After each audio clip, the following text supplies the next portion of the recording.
नमस्कार दोस्तों, अदम्य एकेडमी के ऑनलाइन प्लेटफॉर्म पर मैं हिम्मत रामा आप सभी का फिर से हार्दिक स्वागत और अभिनंदन करता हूं। जैसे कि आप देख रहे हो थंबनेल में, पशु परिचर भर्ती के लिए अपन ने जो राजस्थान भूगोल की एमसीक्यू प्रारंभ की थी, सिंचाई परियोजना पार्ट 1 अपन ने पढ़ लिया था और आज अपन क्या पढ़ रहे हैं, इसको पार्ट 2 पढ़ रहे हैं। ठीक है, पार्ट 1 में जितने भी मैंने आपको क्वेश्चन करवाए हैं वो क्वेश्चन आप करके उनको पढ़ के अच्छे तरह से चले जाओगे तो आपका कोई भी प्रश्न अगर आ गया तो उनमें से आपका गलत नहीं होगा। ठीक है, चलिए आज का पहला प्रश्न है आपकी स्क्रीन के ऊपर, गुड़गांव नहर परियोजना द्वारा लाभान्वित जिला कौन सा है। ठीक है, ये जो परियोजना है, जो नहरें हैं, इनको आप जरूर अवश्य पढ़ के जाइएगा। ठीक है, प्रश्न क्या है, प्रश्न है कि गुड़गांव नहर परियोजना द्वारा लाभान्वित जिला कौन सा है। पहले अपन को ये देखना है कि गुड़गांव नहर है वो कौन सी नदी से निकाली गई है। ठीक है, अगर अपन बात करते हैं तो आप देखते हो कि बंदरपूछ एक पहाड़ी है। ठीक है, बंदरपूछ एक पहाड़ी है, वहां से एक नदी निकलती है और इस प्रकार से आगे जाकर किसमें मिल जाती है, ये जाके मिल जाती है आपके यमुना में। किसमें जाके मिल जाती है, सॉरी, ये जाके मिल जाती है आपके गंगा में। किसमें मिल जाती है, गंगा में मिल जाती है। और इस नदी का नाम है आपके यमुना नदी। कौन सी नदी, आपके यमुना नदी। अब इसी यमुना नदी के तट से, इस यमुना नदी के तट से एक स्थान है, कहाँ पड़ता है, ये पड़ता है यूपी में और इस स्थान का नाम है आपके ओखला। कौन सा स्थान है आपका, ओखला स्थान है। ओखला उत्तर प्रदेश में आता है और यहाँ से आपके एक नहर निकाली गई है, जो नहर सीधे राजस्थान में क्या करती है, सिंचाई के लिए जल उपलब्ध कराती हैं और इसका नाम है आपके गुड़गांव नहर। क्या नाम है इसका, गुड़गांव नहर। ये जो गुड़गांव नहर है, इस गुड़गांव नहर का अगर वर्तमान में अगर अपन नाम की बात करते हैं, इसका जो वर्तमान नाम है वो नाम क्या है, तो वो आप जरूर याद रखना, वो है यमुना लिंक नहर। क्या नाम है इसका वर्तमान में, तो वर्तमान में इसका नाम है यमुना लिंक नहर। अगर अपन इसकी राजस्थान में अगर लंबाई की बात करते हैं तो इसकी जो लंबाई है वो लंबाई है आपके 58 किलोमीटर। कितनी लंबाई है आपके, 58 किलोमीटर इसकी लंबाई है। और 1985 में ये नहर कंप्लीट हो गई थी और यहाँ से पानी भी छोड़ा गया था। अब ये जो नहर है ये आपके राजस्थान में कहाँ कहाँ आपके जल उपलब्ध कराती है, तो ये कराती है आपके भरतपुर में। कहाँ करवाती है, भरतपुर की 2 तहसीलें हैं, एक तहसील है आपकी कामा और एक है डिग। ठीक है, इन दोनों तहसीलों में ये जल सिंचाई के लिए जल उपलब्ध कराती है, लेकिन डिग नया जिला बन गया। अगर आपका भरतपुर ऑप्शन में नहीं है तो फिर कौन सा जिला आपका ऑप्शन में होगा,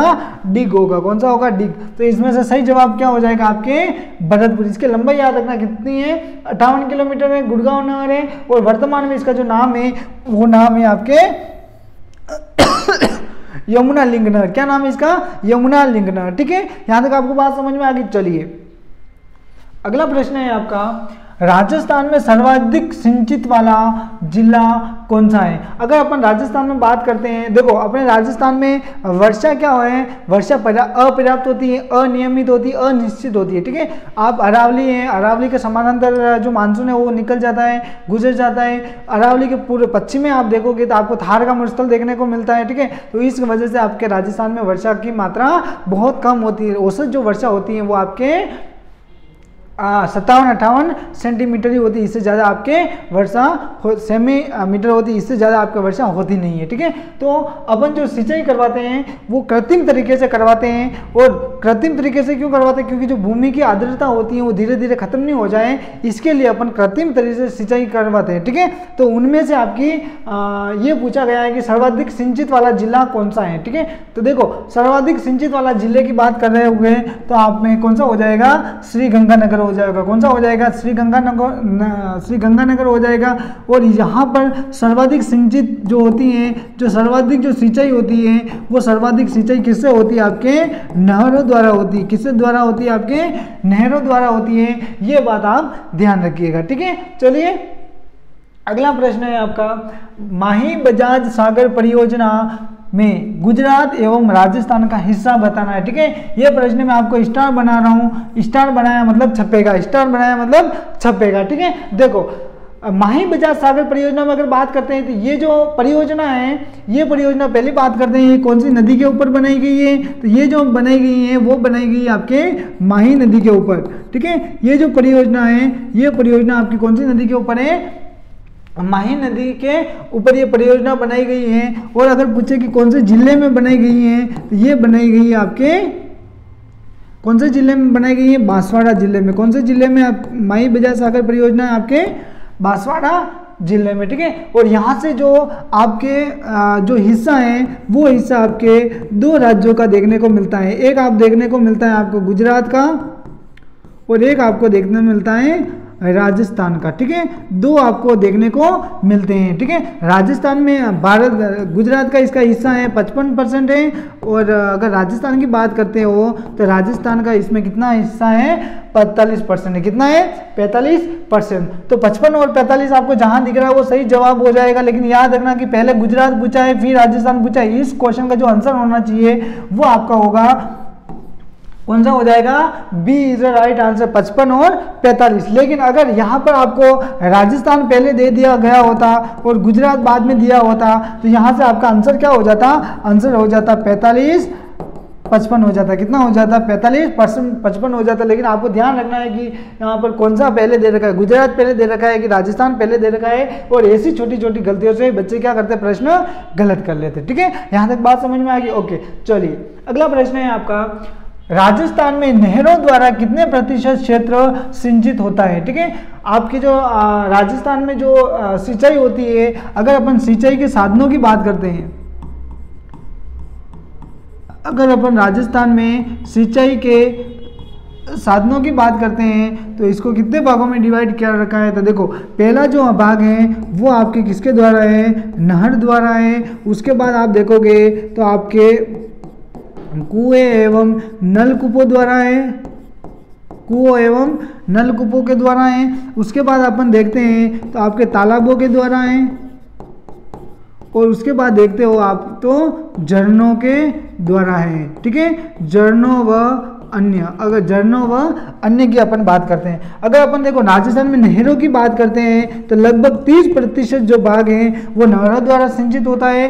कुएं एवं नलकूपों के द्वारा देखते हैं तो लगभग 66% आपका जो क्षेत्र है वो सिंचित होता है। वो तालाबों की बात करते हैं तो तालाबों में आपके 1.26% जो है वो तालाबों के द्वारा सिंचाई होती है, और बाकी जो अन्य 2% है वो आपकी किससे होती है, झरनों के द्वारा होती है। नहरों द्वारा सर्वाधिक सिंचित वाला अगर जिला पूछे तो कौन सा हो जाएगा आपका हो जाएगा श्री गंगानगर, जो अभी अभी अपन हाल ही में पीछे पढ़कर आए थे। कौन सा हो जाएगा आपके श्री गंगानगर। इन दोनों में आपका कौन सा हो जाएगा, आपके जयपुर हो जाएगा। पहले आप बात करते थे कि आपके नलकूपों में कुओं में आपके भरतपुर आता था, लेकिन वर्तमान में बात करते हैं दोनों में आपका जयपुर आगे हो गया, ठीक है। तालाबों की बात करते हैं तो तालाबों के द्वारा आपके सर्वाधिक जो सिंचित जिला है वो कौन सा आपका भीलवाड़ा, कौन सा आपका भीलवाड़ा हो जाएगा।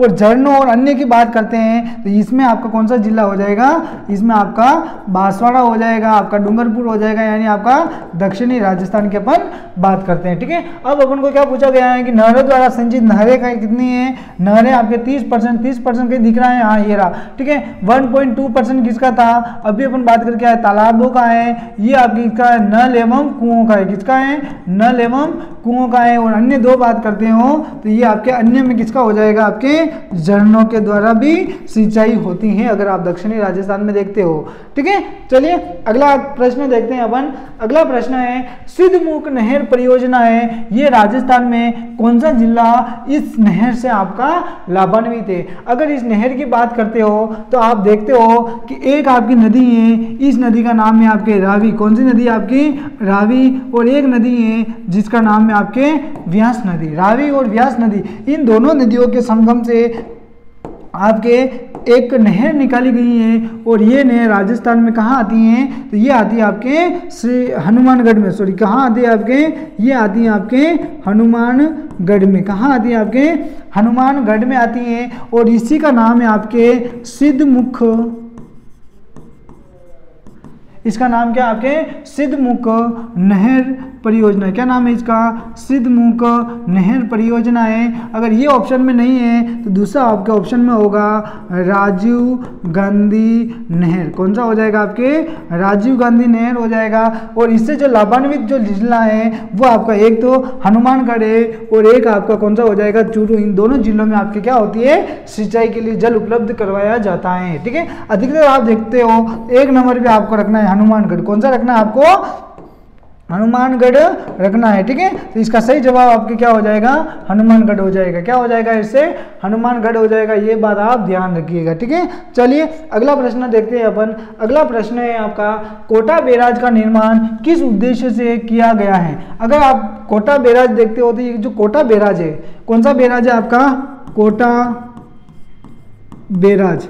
ये जो कोटा बैराज बांध है ये पहली बात तो कौन से जिले में है? तो ये आपका है कोटा जिले में। कौन से जिले में? कोटा जिले में। कौन सी नदी के ऊपर बनाया हुआ है? तो ये चंबल नदी के ऊपर बनाया हुआ है। कि कौन सी नदी के ऊपर है? तो ये चंबल नदी के ऊपर है। ठीक है, अब अगर अपन बात करते हैं तो चंबल नदी के ऊपर टोटल आपको कितने बांध देखने को मिलेंगे? तो चंबल नदी के ऊपर आपको 4 बांध देखने को मिलेंगे। कितने बांध? 4 बांध। ठीक है, अगर अपन मुहाने की तरफ से आते हैं तो पहला आप देखोगे आपको कोटा बैराज देखने को मिलेगा। दूसरा आप देखोगे तो आपको देखने को मिलेगा जवाहर सागर बांध। कौन सा बांध? जवाहर सागर बांध। उसके बाद आप देखते हो तो आपको मिलेगा राणा प्रताप सागर बांध। और उसके बाद आप देखते हो तो आपको मिलेगा गांधी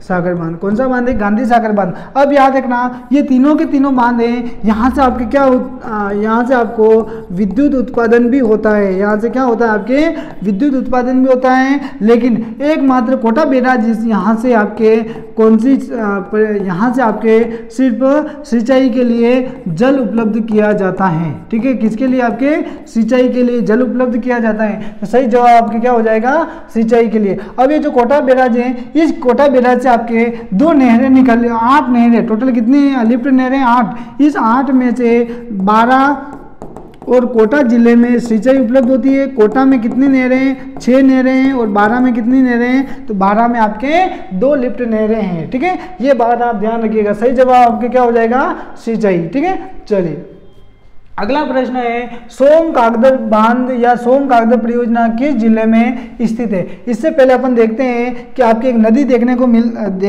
देखते हो। ठीक है, एक नदी देखते हो। इस प्रकार से आगे जाकर ये किस में मिल जाती हैं? ये मिल जाती है आपके किस में मिल जाती है? तो ये आपके जाके आगे जाके माही में मिल जाएगी। किस में मिल जाएगी? आपके माही में मिल जाएगी और त्रिवेणी संगम बनाती है। ठीक है, त्रिवेणी संगम बनाती है। लेकिन व्यावहारिक रूप से देखते हो तो ये नदी आपकी किस में जाके मिल जाती है? जाखम में जाके मिल जाती हैं। और इस नदी का नाम है आपके सोम नदी। कौन सी नदी आपके? ये नदी है सोम नदी। अब ये जो सोम नदी है, इस सोम नदी के ऊपर आपको परियोजना देखने को मिलती है। आपको 2 परियोजनाएं मुख्य रूप से आप जो परियोजना देखते हो तो वो इसके ऊपर आप कितनी देखोगे? 2 परियोजनाएं आप इसके ऊपर नदी के ऊपर देखने को आपको मिलेगी। ठीक है, इसका नाम है आपके सोम कागदर परियोजना। एक है आपके सोम कागदर परियोजना और एक आपके हैं सोम कमला अंबा।